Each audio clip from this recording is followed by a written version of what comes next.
Oh my goodness.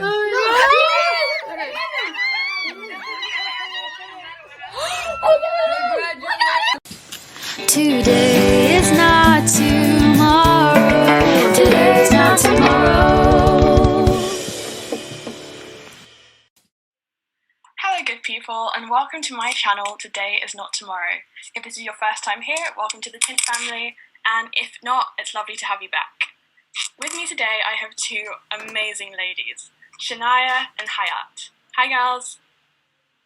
Hi, thank you so much for having us.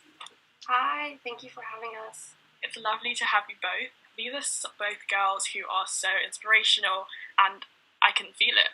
The bubbles are there, but I'm really excited to get down to business. Before we do so, a little reminder of my theme, Letters to Self. At the end, I will have you both write a future letter to future you, just with words of advice and wisdom and anything you'd like to say to hear down the line. Is this all good so far? Yes, perfect, let's do it. Sounds good. Well, I think first things first, there's so much to ask. I'd like if you could both introduce yourselves. If I start. Okay, great. So firstly, thank you so much again for having us on here. It's such a privilege to be in this space and to have this conversation with you both. So my name is Shania Hurtado, and I'm an activist based in Houston, Texas. So I'm really heavily involved with Girl Up. And I'm really passionate about advocating for gender equity and being involved in my community. And I'm currently a senior in high school, and I'm going to college next year. So that's really exciting, a little scary, but definitely exciting. First of all, thank you so much, Mofi, for having us. I know you mentioned we were so inspirational, but so are you. And it's just so amazing to be having this conversation with both of you guys, especially this early in the morning. Like, what a great start to my day. A little bit about myself. I'm Hayat Muse, and I'm currently also an activist based in Minneapolis, Minnesota. A lot of my work is in the education equity space. I run Level, which is a youth education equity nonprofit. And sorry, that was my sister. And I also am a bit involved in Girl Up. I emceed at their last leadership summit, and I also run a Girl Up club. So I'm also involved in the girl education space, just like Shania. And that's a little bit about myself. Thank you very much. As you both mentioned, you are both very powerful activists, and I love that I have you on in this space, because I think activism is something, especially as I'm in school, I don't really hear people talking about a lot. People aren't aware of what it means to be an activist and what different sectors in the activism space there are. And as you both mentioned, you're in the educational sector space, high as I know, and we're all in the gender equity space, and I think that's really important. Now, I want to ask, why did you start activism? Why did you become an activist? What was it that you saw in the world that you knew needed to change?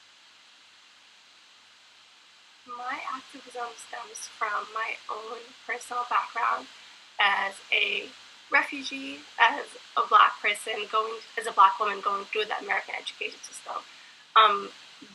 Firsthand, I witnessed just how unfair the education system is if you're not a white, affluent guy that lives in America. And the very first school I attended was actually an underfunded charter school in North Minneapolis. And of course, when you're attending these schools, you don't notice how underfunded they are. You don't notice how much of your education you're being robbed of.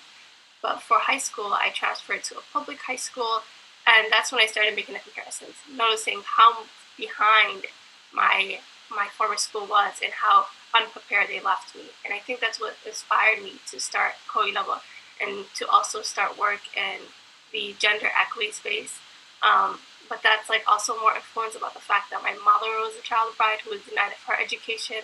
So I think just in general, my activism just arises from my own personal story and the narratives of the communities I belong to.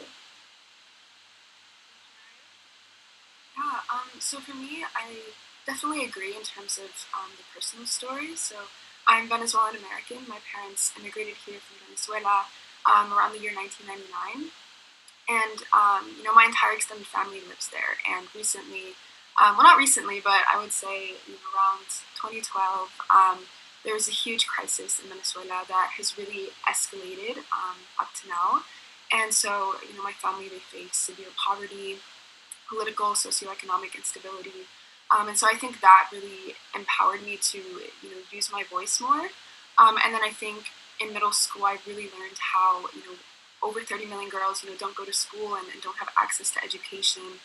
And so I think, learning that and then doing a research project on women's rights around the same time that, Venezuela is collapsing, I think those two factors just really came together. And I was like, I need to do something. I can't stay silent about this. I have the resources. I had a school and I found Girl Up. And I think from there, I just, went all in and really committed myself to making my community better and for uplifting the voices of, people who are often forgotten and often dismissed.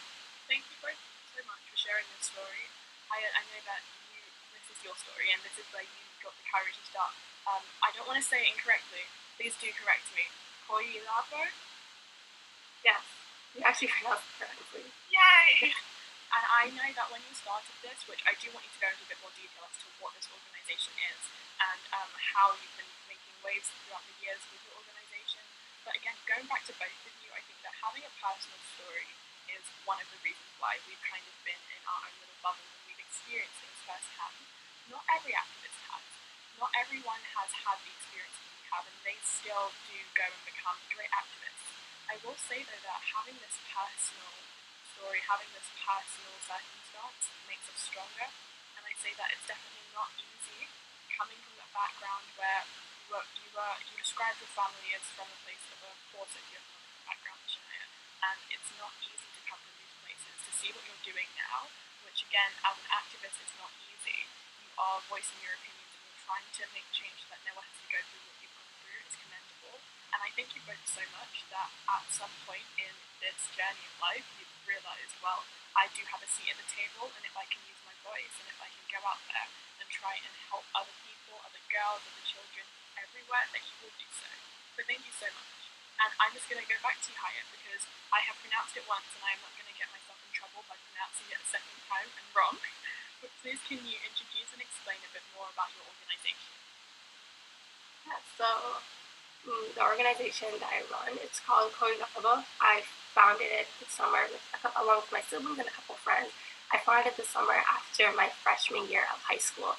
And initially, Koilabo just started as a tutoring and mentoring after-school program at libraries.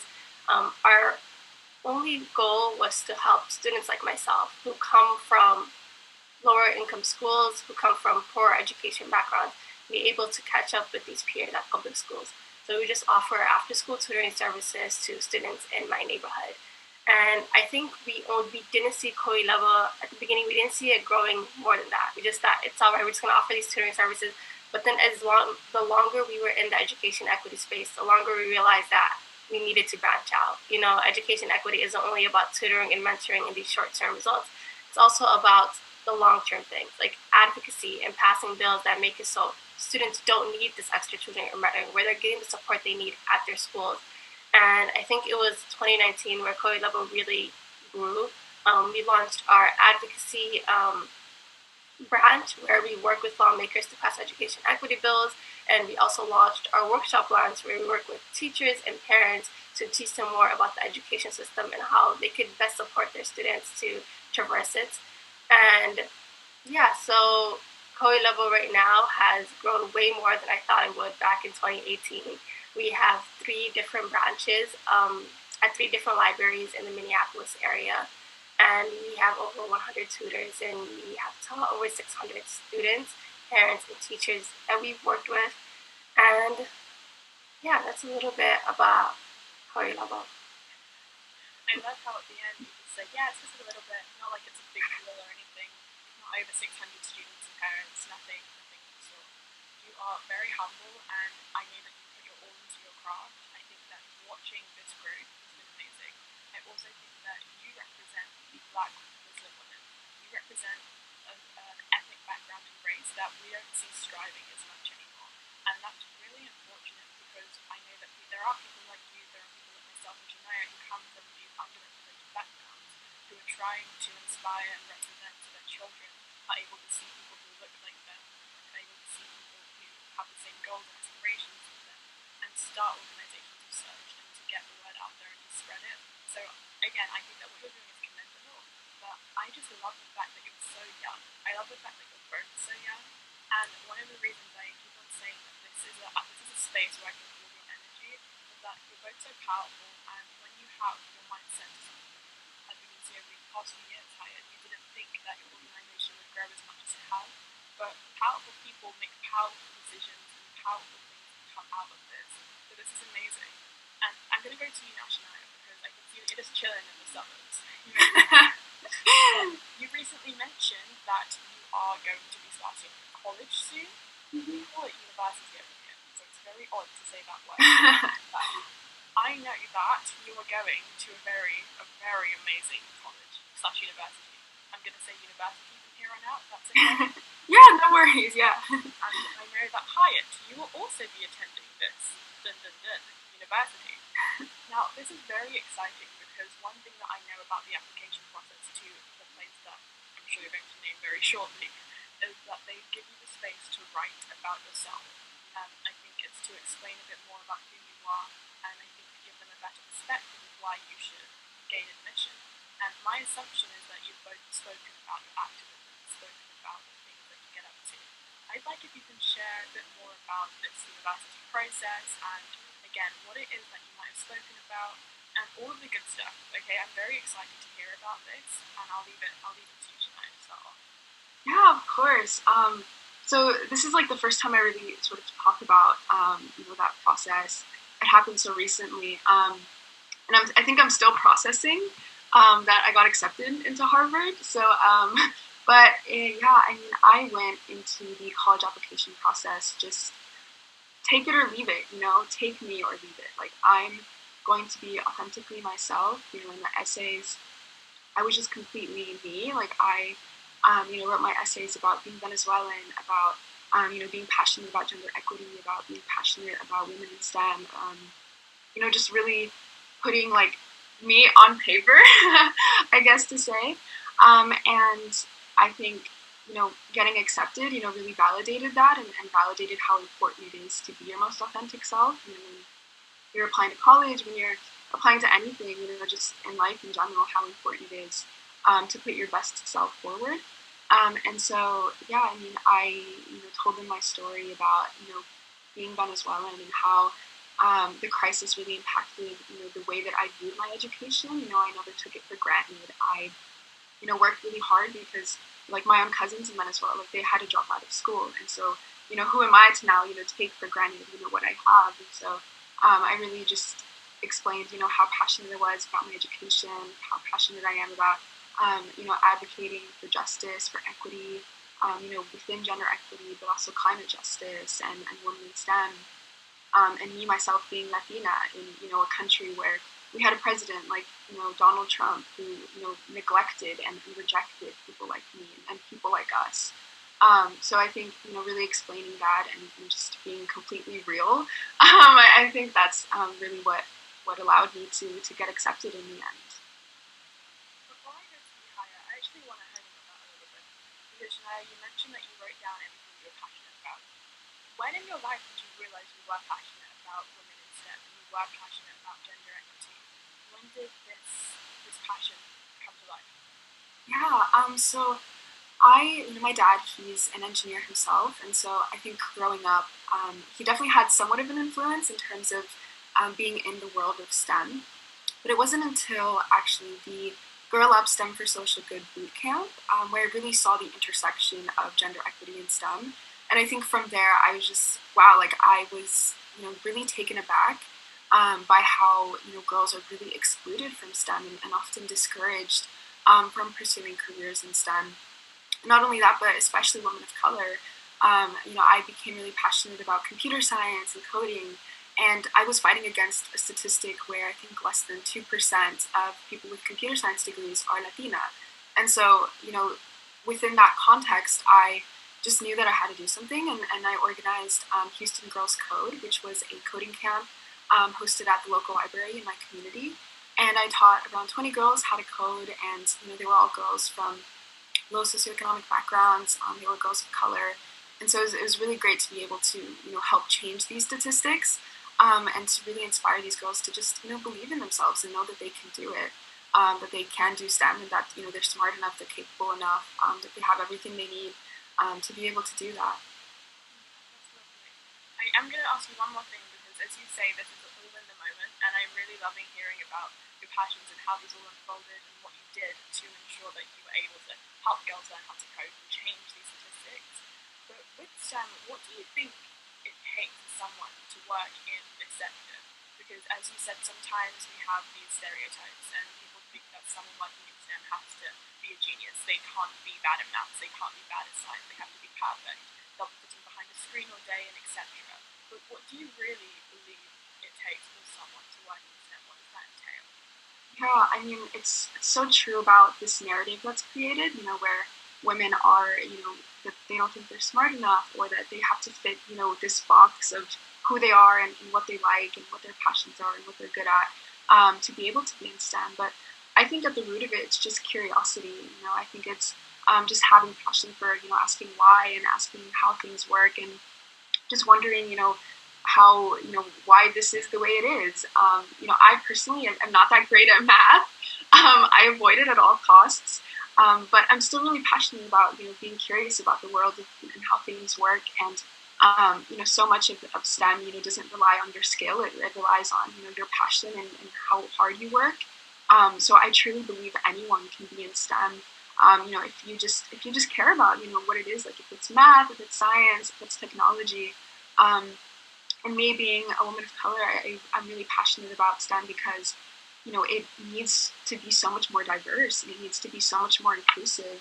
And it's really frustrating to me, when I see technology, only cater to, the white male gaze, and only cater to one subset of the population, and not be inclusive and not be intersectional, whether that's folks with disabilities or, folks that come from minority groups. So I think that really, pushes me and encourages me to pursue STEM in order to really change what, STEM looks like, and what it is at the surface and at a deeper level. Thank you. I can see this burn in you now. About it. I can see it. I can imagine what was put on paper, and the people who were reading your application were like, "Dad, really passionate." Oh, thank you. Okay. Now, Hayat, you're going to Harvard. How did that happen? I still don't know. I honestly, like, it had to take me like a couple weeks to process. I remember like the first couple of days, I left like the admitted students thing up. So like, is this actually happening? Like, when are they going to send the actual letter? But I think all I can really do is like echo everything Shania said. She encapsulated it so well. All you can really do is put your most authentic stuff on paper in the hope that you're accepted for who you are. And if you aren't, then maybe that isn't a place for you. I think going in with that mindset was the most important thing. It was, if I don't get into the school, that doesn't mean, that wouldn't mean that my activism or my own personal story isn't valid. It just means that it wasn't a place for me. And I think that has allowed me to not place too much worth on like these extrinsic things. I mean, awards and college acceptances, and they're all nice, but at the end, they're not what we do our activism for. We do it for other people. We do it for our communities. We do it so people who look like us don't have to go through some of the things that we went through. And I think if you approach any process with that in mind, just completely grounded in who you are, you will never be disappointed with the outcomes. You'll recognize that whether it's good or bad, it was meant for you, and it is what's best for you. So I think that's like the best piece of advice I can give about the college process. It's, of course, it's scary. It's very daunting. I remember the first time I opened up the college thing was in August, and I'm like, wow. So I'm expected to complete this in a couple of months. Like, I don't even know where to start. It's a hard process, and it's very stressful. I know it was for me, but just keeping in mind who I am and all I've done has allowed me to view it as a less stressful process and more about communicating myself to other people rather than just about getting into a certain college. I think that's so important, and you said it perfectly.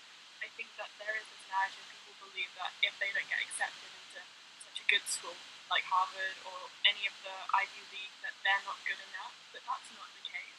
It doesn't change you as a person or make you any less. It's just that might not be the best place for you.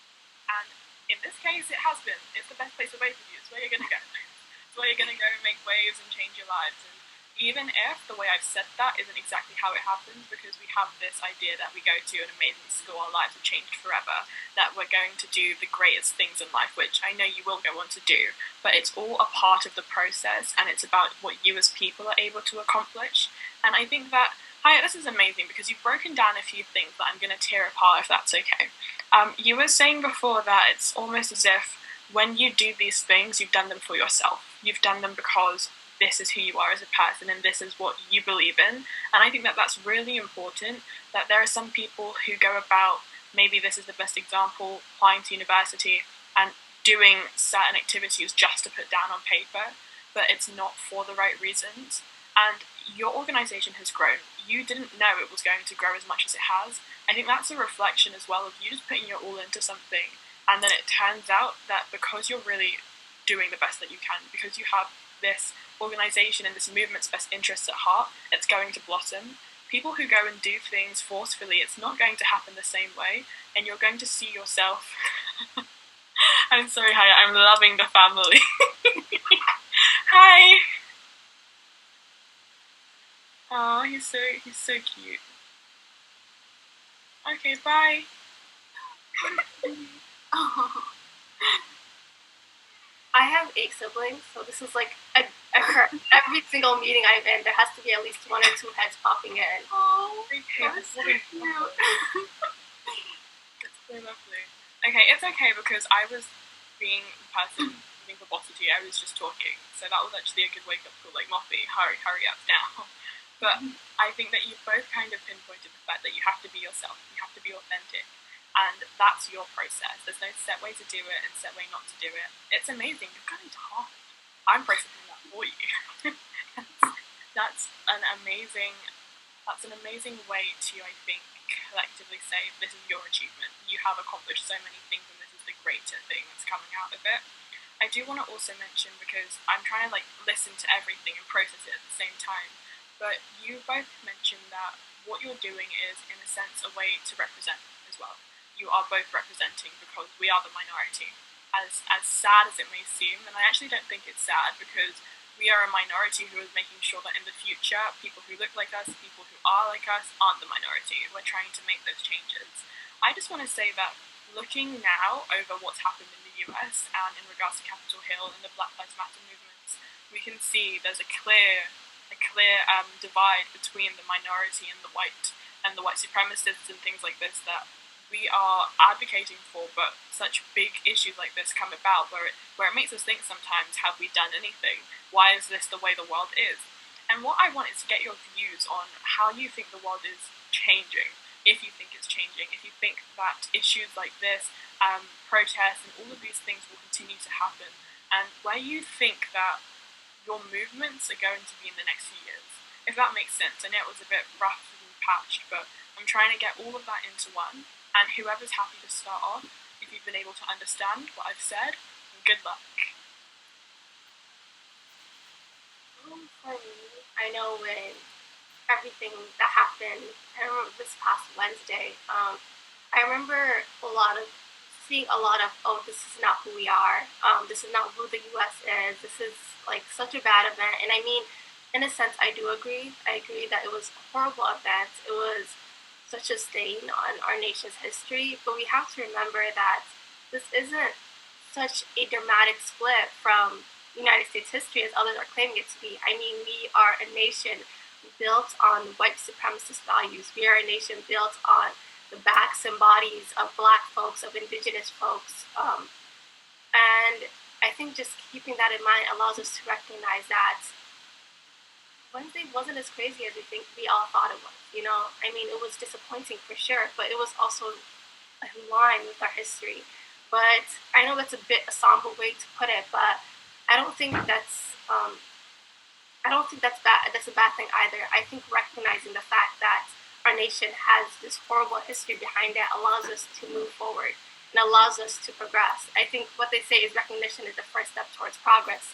So once we recognize our nation's history, we then recognize how to change that. How do we become a nation that isn't so represented by the white supremacist values that some of its members hold? And I think Wednesday also put a lot into perspective about the future of activism, specifically in the United States. It has allowed me to recognize that when we come together to condemn something, we can also come together to support something. I mean, we've seen from so many politicians saying, this is not who we are, we must change this, this was not unacceptable, and I think the next step they need to start thinking towards, and I'm like all over the place right now, the next step they need to start thinking towards is, if this is not who we are, and if this is unacceptable, then who are we? And what is acceptable? And just using those as guiding principles towards our futures, towards building a better America for everyone. Because the last 4 years under this administration, it hasn't been a good America for a lot of people, and including like all of the minority groups that we represent. So I think we just need to recognize our history as a nation, but also recognize our potential as a nation. We have so much that we can do, and Wednesday has shown that even though people have come together for terrible, horrible things, we could also come together to do a lot of good and create a lot of good and create a lot of change in this country. Clearly understood my question better than I did, because that was perfect. And that was exactly what I was kind of trying to get out of you.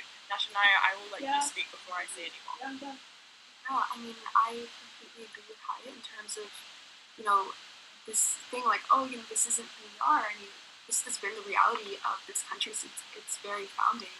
And I think, what happened at the Capitol was sort of a reckoning moment, I guess, of, this presidency, really the escalation of what it means to have this kind of rhetoric, that empowers the wrong people and the people that, are consumed with hate. But I do have faith in the future, and I think our generation, that's growing up with all of this chaos and growing up with the cruel reality of white supremacy and the history of this country, and I think it empowers us to also know that we have to be in these spaces and we have to be in these conversations, understanding other people's perspectives and understanding what our role is in all of this. Are we going to stand back and be on the wrong side of history, or are we going to say something? Are we going to, talk about this in the classroom? Are we going to do something about it? Are we going to, join an organization that's doing work to end, institutional racism? Are we going to continue to fight to end this, or are we just going to stand idly by, the most of history has done in terms of, white America? So I think, I hope that, this country will do better, and I think our leadership has definitely been very disappointing in terms of, politics, and I hope that this next generation that's up and coming is going to continue to change that and continue to shed light, to the reality of this country and to the reality of racism and prejudice and injustice. And I think especially, this past summer with the Black Lives Matter movements, we really need to take this time to continue to see how we can best, fight for equity in this country and how that looks like and what our own role will be in doing that. Wow. Those were really powerful answers. Thank you both so much. I think that both of your answers are very representative of who you are as activists. You guys are looking ahead as opposed to being stagnant and thinking that, terrible things are happening now, it's only going to be that way in the future. I think also looking at things in a positive light and being realistic, because things aren't going to stay this way for a long time. As you said, these protests and these movements show exactly how much people are not willing to be silent anymore. People refuse to sit down and let anything that they don't agree with and society doesn't agree with to take over their lives and oppress them. I think that both of you are both examples of this, because as activists you are speaking up and you are saying, well, no, we're going to make change as much as we can, and that's something that I really do appreciate.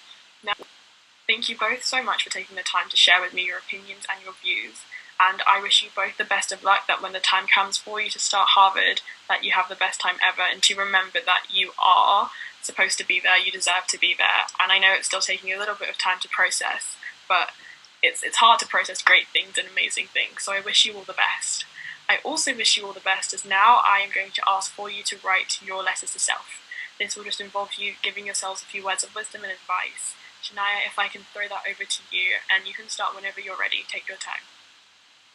Of course, thank you so much, Mofiyin. Okay, dear future Shania, so I'm thinking maybe 2 years down the line. So you're at Harvard, and I'm sure it's been a huge transition, from high school in Texas all the way to college in Massachusetts on the other side of the country. But I hope that you've taken these past years with grace and that you've learned a lot about yourself and that you've learned how to be independent, maybe more of what you want to do in the future. You have a sense of idea of how you want to continue to change the world and continue to advocate for people in your community and all around the world. I hope that you believe in yourself, that you are confident in who you are, that you stay connected with your family in Venezuela, that you continue to grow as a person and you continue to take in what the world gives you and to return something even greater in return. And I hope that you continue to fight and that you don't allow yourself to lose who you are and to forget where you come from. To my future self, I hope that you continue to fight for what you believe in and be unapologetic and authentic in who you are. And wherever life takes you, just don't forget your family, don't forget your roots, and don't forget what you believe in and the core values of who you are. I love that. Thank you so much, Shania. Hayat, if you could write your letter yourself, that would be perfect. Wow, Shania, yours was perfect. That was just so amazing to listen to. So dear future Hayat, I'm also gonna take the same time frame, 2 years down the line. I hope that you've kept in mind what you were going to do when you arrive at Harvard. I hope that you recognize that every single space that you are in, you're in that space so you can change it for the better. And I hope that you fulfill what you wrote on your college essay, which is that everywhere you are at, your presence must be felt. So I hope your presence is being felt in your Harvard community, and I hope you have not been riddled with inaction or comfort. I hope you always keep in mind that no matter how well or how good you are doing, you could always be doing better. You could always be doing better for others. And I hope this fuels you to continue being the activist you are today.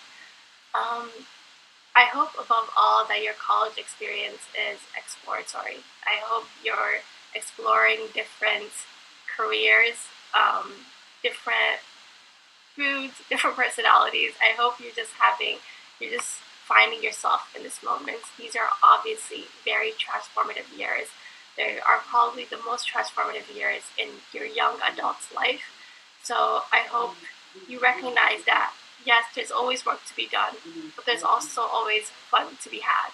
So enjoy yourself, enjoy your community, make amazing friends that inspire you to be better and do better every single day.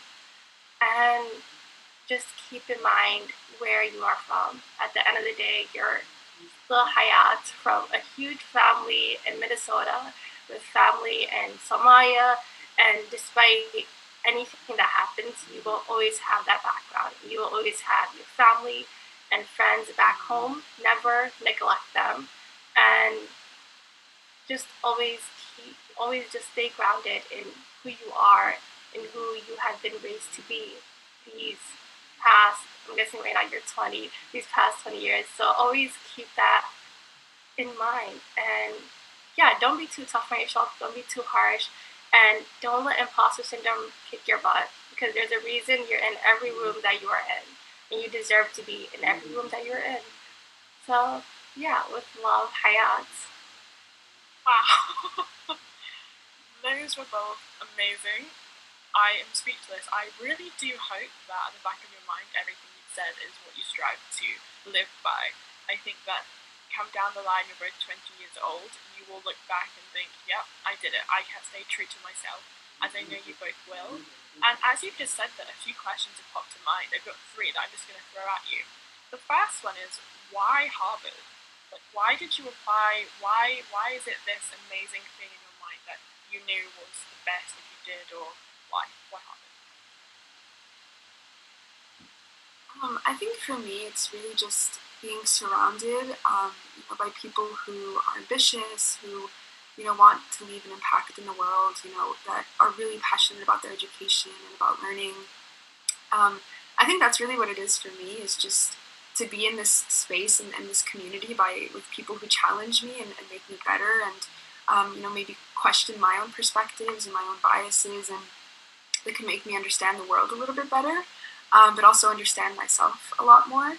I think that's why I chose Harvard, is because I know the people that go there are so passionate and so ambitious and driven, and have so many goals and ambitions that they want to accomplish. And I think I need to be surrounded by that, because I know that it will challenge me and make me a better person and a better global citizen, and really empower me with the tools that I need to go out into this world and hopefully change it for the better.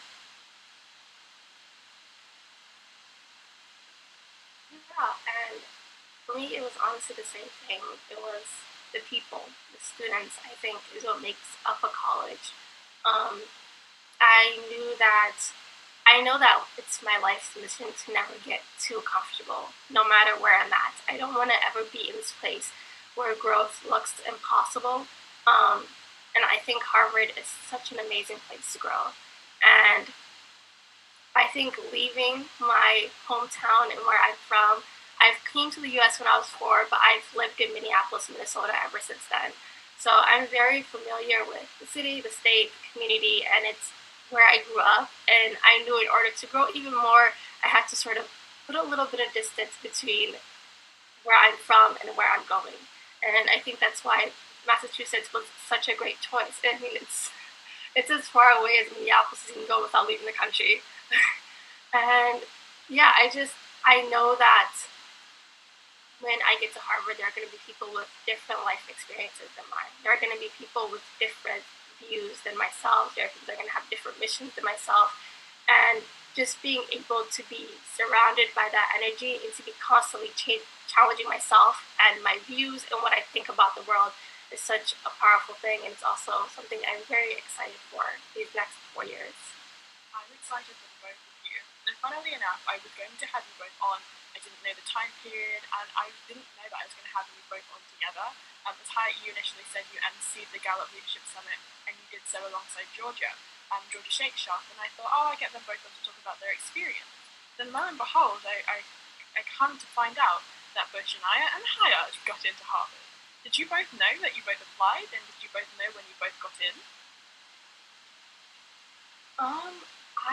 I actually didn't know Shania before I realized that we got to Harvard, but then I found her Instagram because I was just following a bunch of people. I'm like, I want to meet as much people as I can. And I found her Instagram, and I found out that she was a Girl Up TA, and I also found out that you and Georgia were also following her. So I was like, wow. I was like, this is that I already know from the Girl Up community. And so like I reached out to her right away, and it was just so nice to have someone with like similar background and similar politics as me joining this community. It made the whole process feel a bit less daunting. It was like I already have a friend there. Yeah, no, I definitely agree. We didn't know each other at all before this, and so I'm really grateful that we were able to connect through Harvard, but also through Grow Up. And it's really nice to have like someone that that we can like relate to, and I'm sure we can be great friends when we go to Harvard. I can't wait to see the dynamic. I'm excited for you both. My last question, and this is all just personal that I want to know because I think it's interesting. This is a big thing. I think that Harvard is the creme de la creme. Everyone aspires to this great school. Again, if you don't get in, it's not because you as a person don't fit in, but it's not meant to be sometimes. What was the experience like the second you opened that email and you found that you were going? What did that feel like? You can talk me through what happened step by step. So I think for me it was just like disbelief. I was like, am I like dreaming right now? Like, is this real? Harvard has been my dream school, I think, since I was around 12 years old. So I think like for that moment to like come into fruition, at first I was just shocked. I mean, I was just so happy. I think I literally cried tears of joy. And my family were here, and so I'm just like hugging them and having them here, especially since they were at the core of my support system, throughout high school, and they always believed in me and always supported me. It was just a moment I'll never forget, and I honestly think it was maybe my happiest moment, one of my happiest moments in high school, because you work so hard and you do so many things, and at the end you're like, was it all worth it? Like, was this all worth it? And I think, getting in and getting accepted, kind of validated that. But I also realized that, it is just a school, and that no matter what, the work that I did was because, I wanted to do it, because I wanted to better my community.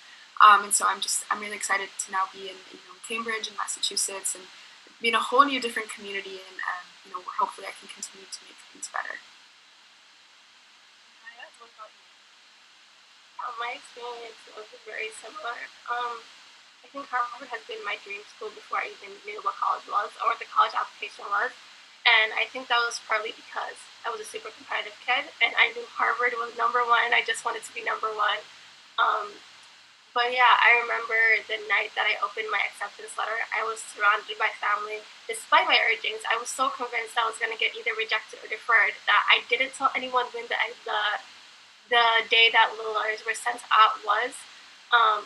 But then through snooping, because my family is they're very nosy. They found out when the date was, and they insisted that they were there. And I was obviously very nervous because I'm surrounded by all these people who love and support me, and I don't really want to disappoint them.